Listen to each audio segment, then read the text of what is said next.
एक बार की बात है। जौनपुर नामक गांव में हीरा नाम का एक गरीब मछुआरा रहा करता था। वो मछलियां पकड़ने की तलाश में एक गांव से दूसरे गांव जाया करता था, ताकि पूरे दिन में उसके हाथ कुछ मछलियां आ सके, जिससे वह अपना और अपनी पत्नी का गुजारा कर सके। एक दिन उसकी पत्नी मीना तालाब से मटके में पानी भरकर अपनी झोपड़ी में ले आती है। मीना, अरे आज तो मैं इतना थक गई, इतनी दूर से तालाब से पानी जो लाना होता है, मेरी तो कमर ही टूट जाती है। काश मेरे पास भी नौकर चाकर होते तो कितना अच्छा होता। मुझे कोई भी काम नहीं करना पड़ता, रानी की तरह राज करती। हाँ, लेकिन मेरा नसीब कहाँ, इस गरीब में तो दम घुटने लगा है मेरा। हीरा, अरे भाग्यवान, आ गई तुम। मैं कब से तुम्हारी ही राह देख रहा था। देखो भाग्यवान, मैं मछली की तलाश में पास वाले गांव की नदी में जा रहा हूँ। तुम्हें तो पता ही है, अपने गांव की नदी में मछलियां बची ही नहीं है। मछलियां हाथ आए भी तो कैसे। मीना, अरे हाँ हाँ, खूब जानती हूँ तुम्हें। जाओ जाओ, लेकिन आज भी कोई मछली नहीं लाए ना तो देखना, तब बताऊंगी। रोज कोई न कोई नया बहाना।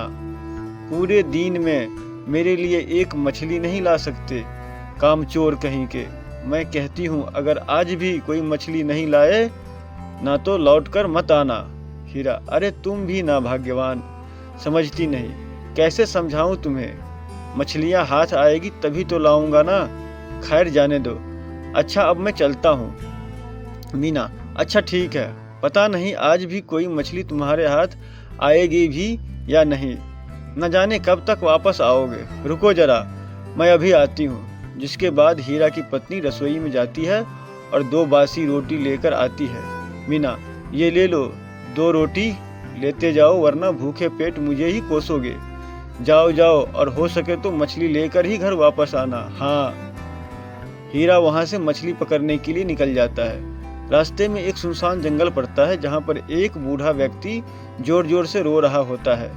बूढ़ा, अरे कई दिनों से खाया नहीं है, बहुत भूख लगी है भैया, मुझे कोई कुछ खाने को दे दो। लगता है भूख के मारे मेरा प्राण ही निकल जाएंगे। हीरा, अरे अरे, तुम रोते क्यों हो। तुम क्यों साधारण भिखारी तो लगते नहीं हो। तुम्हारे पास इतने सारे चांदी के सिक्के हैं, इन्हें बेच के कुछ खा क्यों नहीं लेता। बूढ़ा, हाँ सही कहा तुमने, मेरे पास ये चांदी के सिक्के तो हैं, लेकिन मैं बहुत ही अभागा हूँ, मैं इन्हें खा नहीं सकता। मुझे पेट भरने के लिए रोटी चाहिए, रोटी। मैं तो इतना अभागा हूँ कि चल फिर भी नहीं सकता हूँ। मेरी मदद करो, वरना मैं भूख से मर जाऊंगा। बेटा, मदद करो।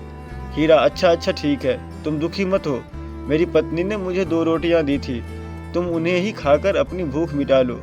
रुको, देता हूँ। हाँ, अभी देता हूँ। जिसके बाद हीरा अपनी पोटली में से 2 रोटियां निकालता है और भिखारी को दे देता है। तभी भिखारी उन दोनों रोटी को बड़े चाव से खाता है। रोटी खाने के बाद बूढ़ा, तुम्हारा बहुत बहुत धन्यवाद बेटा, वाकई तुम एक नेकदिल इंसान हो। ये लो, तुमने मुझे अपने हिस्से की रोटी दी, तुम ये चांदी का सिक्का अपने पास रखो। हीरा भिखारी की यह बात सुनकर थोड़ा हैरान हो जाता है। हीरा अपना हाथ बढ़ाता है और भिखारी से वह चांदी का सिक्का ले लेता है। हीरा, ठीक है, अगर तुम कहते हो तो मैं ये चांदी का सिक्का अपने पास रख लेता हूँ। अच्छा, अब चलता हूँ बाबा, मुझे पास वाले गांव में मछली पकड़ने जाना है। बूढ़ा, जाओ बेटा जाओ, सब माया है, सब माया है, जाओ जाओ। जिसके बाद हीरा अपने हाथ में वह चांदी का सिक्का लेकर थोड़ा आगे बढ़ता है और एक नदी के किनारे पहुंचता है। हीरा, हे ऊपर वाले, काश मैं आज बिना मछली के लिए घर ना जाऊं, वरना आज भी मुझे मीना की खरी खोटी सुननी पड़ेगी। कृपा करो ऊपर वाले। तभी नदी में से दिव्य शक्ति बाहर आती है। हीरा, अरे कौन हो तुम, और इस नदी में क्या कर रहे हो, और तुम्हारा आधा शरीर मछली का कैसे है। जलदेव, डरो मत हीरा, मैं जलदेव हूँ, इसी नदी में रहता हूँ। जिस भिखारी से तुम जंगल में मिले हो वो मैं ही था। मैं अक्सर इसी जंगल से मैं यहाँ से गुजरने वाले लोगों की परीक्षा लेता हूँ। तुम एक नेक दिल इंसान हो, जिसने अपने हिस्से की रोटी मुझे दे दी। बताओ तुम्हारी क्या इच्छा है, मैं अवश्य ही पूरा करूँगा। हीरा, अरे ये क्या बोल रहे हैं, क्या आप सच में जलदेव हैं? मैं तो आपको देखकर धन्य हो गया जलदेव। मैं आपसे क्या मांगू भला? मुझे अपने लिए तो कुछ भी नहीं चाहिए, लेकिन मेरी पत्नी मुझसे बिल्कुल भी खुश नहीं है। मेरी गरीबी के कारण मैं उसे कुछ नहीं दे पाया हूँ। उसे 2 वक्त की रोटी भी ठीक से नहीं मिल पाती है। आप मुझे कोई ऐसी वस्तु दे दीजिए जिससे मैं उसकी हर इच्छा पूरी कर सकूं जलदेव। अच्छा, तो तुम्हारी ये इच्छा है, ठीक है हीरा, मैं तुम्हारे लिए इच्छा अवश्य ही पूरी करूंगा। ये लो हीरा, ये एक जादुई सिक्का है, ये तुम्हारी पत्नी की हर इच्छा पूरी करेगा। लेकिन याद रहे हीरा, जब भी तुम्हारी पत्नी में किसी भी कारणवश अहंकार का भाव पैदा होगा तो इसका दुष्परिणाम भी अवश्य ही होगा। हीरा, ठीक है, मैं आपकी कही बात का ध्यान रखूंगा। अच्छा, अब चलता हूँ, मेरी पत्नी मेरे राह देखती होगी। घर आने के बाद मीना, अरे आ गए तुम? मैं कब से तुम्हारा इंतजार कर रही थी। आज कोई मछली लाए हो या नहीं? आज भी मुझसे भूखा ही सोना पड़ेगा। हीरा, अरे हाँ हाँ, क्यों नहीं, अभी लाता हूँ मछली, जरा रुको भाग्यवान। हीरा हाथ आगे करते हुए, हे जादुई सिक्के, मुझे खूब सारी मछलियाँ चाहिए। हाँ, खूब सारी। हीरा के इतना कहते ही वहाँ पर खूब सारी मछलियाँ आ जाती है। यह देखकर उसकी पत्नी हैरान हो जाती है। मीना, अरे ये क्या, इतनी सारी मछलियाँ? अरे वाह वाह, लेकिन ये सब इस सिक्के के कारण हुआ है। लगता है ये कोई जादुई सिक्का है। अरे आखिर कहाँ से मिला तुम्हें ये सिक्का, बताओ मुझे। हीरा अपने हाथ कई हुई सारी घटना अपनी पत्नी को बताता है। मीना, क्या सच में ये तुम्हें जल देवता ने दिया है?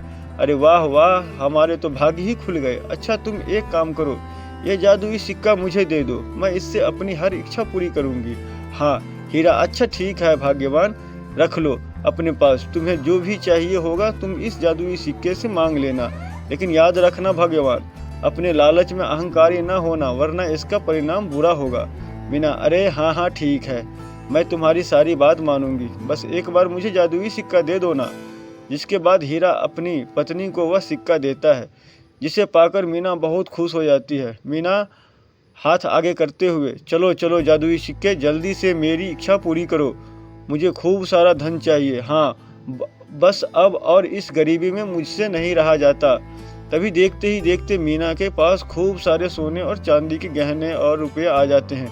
मीना यह देखकर बहुत खुश हो जाती है। मीना, अरे वाह, कितना सारा धन है, अरे वाह वाह, सोने के गहने भी हैं, वाह, अब तो मेरे पास बहुत सारा पैसा है। दूसरे दिन मीना, अरे जादुई सिक्के, मुझे एक नौकर भी चाहिए, पूरा दिन काम करते करते मेरी तो कमर ही टूट जाती है, दे दो मुझे एक नौकर जो मेरा सारा काम करे। मीना के इतना बोलते ही वहाँ एक और नौकर आ जाता है। मीना उसे देखकर बहुत खुश हो जाती है। नौकर, बोलिए मालकिन, मेरे लिए क्या काम है? मैं कुछ ही समय में आपका सारा काम कर दूंगा। मीना, अरे बताऊंगी, इसीलिए तो मैं जादुई सिक्के से तुम्हें मांगा है। हाँ। मीना फटाफट नौकर को घर का सारा काम समझाती है। नौकर सारा काम सुनते ही जल्दी जल्दी करने लगता है। मीना शीशे में देखकर, कितनी सुंदर लग रही हूँ मैं, हाय हाय, कितने सुंदर गहने हैं, वाह वाह, कितने अच्छे लग रहे हैं मुझ पर, लगेंगे क्यों नहीं, मैं हूँ ही इतनी सुंदर। अरे वाह, अब इतने सारे गहने तो मिल गए, लेकिन अब चेहरे का क्या किया जाए, इसमें भी थोड़ी चमक लानी पड़ेगी। इस गरीबी में तो मेरा पूरा रूप ही चला गया।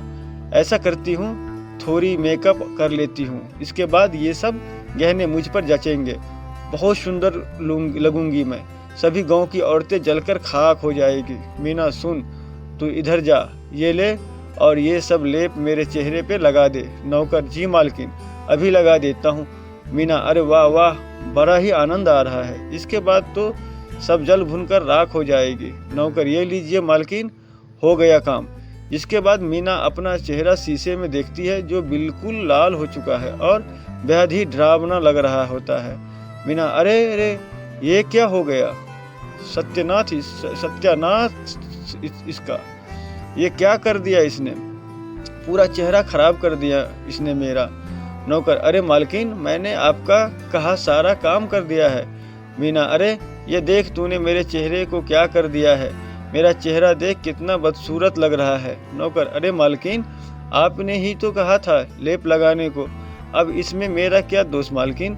मीना, अच्छा तो तू कहना चाहता है कि मेरी ही सारी गलती है। वाह वाह, उल्टा चोर कोतवाल को डांटे। भगवान, क्या करूं मैं इसका? अब यहाँ खड़े मत रह और जा तालाब से पानी लेके आ। नौकर, अच्छा मालकिन, जो आपकी इच्छा। तभी थोड़ी देर बाद मीना गांव के बाजार की तरफ अपने सारे गहने पहनकर निकलती है। मालती, अरे अरे, ये क्या हुआ मीना? तेरा चेहरा तो देखो टमाटर की तरह लाल लग रहा है।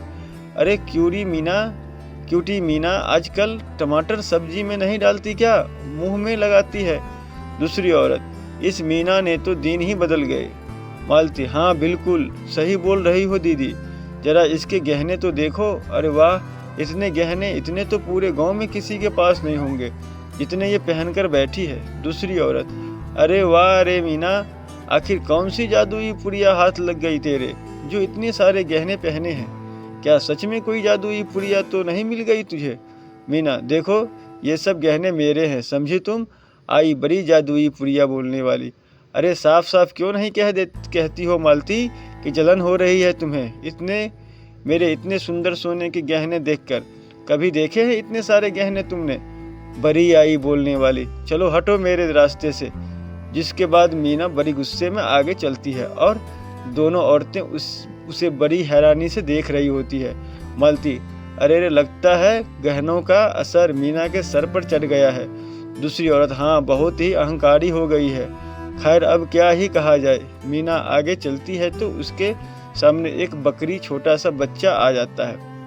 मीना, अरे हट मेरे सामने से, चल हट। अब ना जाने बकरी का बच्चा मेरे सामने आकर क्यों खड़ा हो गया। अरे जाता है या नहीं? लेकिन वह बकरी का बच्चा मीना के सामने से हटता ही नहीं।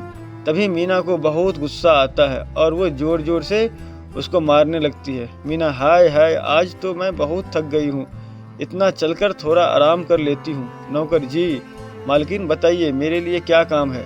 मीना, कहाँ मर गया था तू? हाँ, कि दिखता नहीं कि थक गई हूँ मैं? चल मेरे पाँव दबा और जरा अच्छे से दबाना, कोई भी काम ठीक से नहीं करता। तभी मीना का नौकर उसके पाँव दबाने लगता है और देखते ही देखते मीना सो जाती है। थोड़ी देर बाद जब मीना की आंख खुलती है तो देखती है उसका नौकर वहाँ पर नहीं होता है। मीना, ये मेरा नौकर कहाँ चला गया? मेरी जरा सी भी आंख लग गई, न जाने कहाँ चला गया, कामचोर कहीं का। न जाने किस सिक्के ने मुझे कैसा नौकर दिया है। तभी मीना अपने बेड से उठती है और उसकी नज़र शीशे पर पड़ती है। मीना अपना चेहरा देखकर डर जाती है। अब मीना के चेहरे पर बकरी का चेहरा आ जाता है, जो देखने में बहुत डरावना सा लग रहा होता है और मीना के सारे सोने चांदी के गहने भी गायब हो जाते हैं। तभी वहाँ पर हीरा आता है और मीना का यह रूप देखकर हैरान हो जाता है। हीरा, अरे भाग्यवान, ये क्या हुआ और तुम्हारा चेहरा एक बकरी के चेहरे से कैसे बदल गया? मीना, ये क्या हो गया जी, मेरा चेहरा बकरी का चेहरा कैसे बन गया? पर ये क्या, मेरे सारे सोने के गहने भी कहाँ गायब हो गए? ये क्या हो गया? मेरी तो कुछ समझ में नहीं आ रहा, ये सब मेरे साथ क्यों हो रहा है? हीरा, अरे कहीं जलदेव का कहा सच तो नहीं हो गया? अरे भाग्यवान, हमें जलदेव के पास जाना होगा। चलो अब देर हो गई तो लेने के देने पड़ जाएंगे, जब जलदेव ही हमारी सहायता कर सकते हैं। हीरा नदी के किनारे जाता है और जोर जोर से जलदेव को आवाज़ें लगाने लगता है। तभी जलदेव नदी में से ऊपर आते हैं। जलदेव, क्या हुआ हीरा, क्यों याद किया, बताओ हमें। हीरा, प्रणाम जलदेव, ये देखिए मेरी पत्नी को क्या हो गया है, इसका चेहरा तो बकरी का बन गया है, देखिए कितना डरावना लग रहा है, अब हम क्या करें जलदेव? जलदेव, हीरा, ये जो कुछ भी हुआ है तुम्हारी पत्नी के अहंकार की वजह से ही हुआ है। तुम्हारी पत्नी ने एक बकरी के बच्चे को बिना बात के बहुत मारा। उस मासूम जानवर का कोई दोष नहीं था, तुम्हारी पत्नी ने ये अपने अहंकार के कारण किया, जिसके फलस्वरूप ही तुम्हारी पत्नी की ये दशा हुई है। मैंने तुम्हें पहले ही बताया था कि उस चांदी के सिक्के से तुम्हारी पत्नी जो भी मांगेगी उसे अवश्य ही मिलेगा, लेकिन जब तुम्हारी पत्नी में अहंकार आ जाएगा तो उसका दुष्परिणाम भी अवश्य ही होगा। उस सिक्के की जादुई आत्मा ने ही तुम्हारी पत्नी को यह श्राप दिया है, जिससे बचने का कोई उपाय नहीं है। हीरा, अब तुम्हारी पत्नी को इसी जानवर के आधे रूप में रहना होगा। तभी मीना जोर जोर से रोने लगती है। मीना रोते हुए, ये मैंने क्या कर दिया? मेरी इस दशा की मैं ही दोषी हूँ। अपने अहंकार वश में अपना ही सर्वनाश कर बैठी। मुझे उसके साथ ये सब नहीं करना चाहिए था। इस कहानी से आपने क्या सीखा? हमें कमेंट में ज़रूर बताएं। धन्यवाद।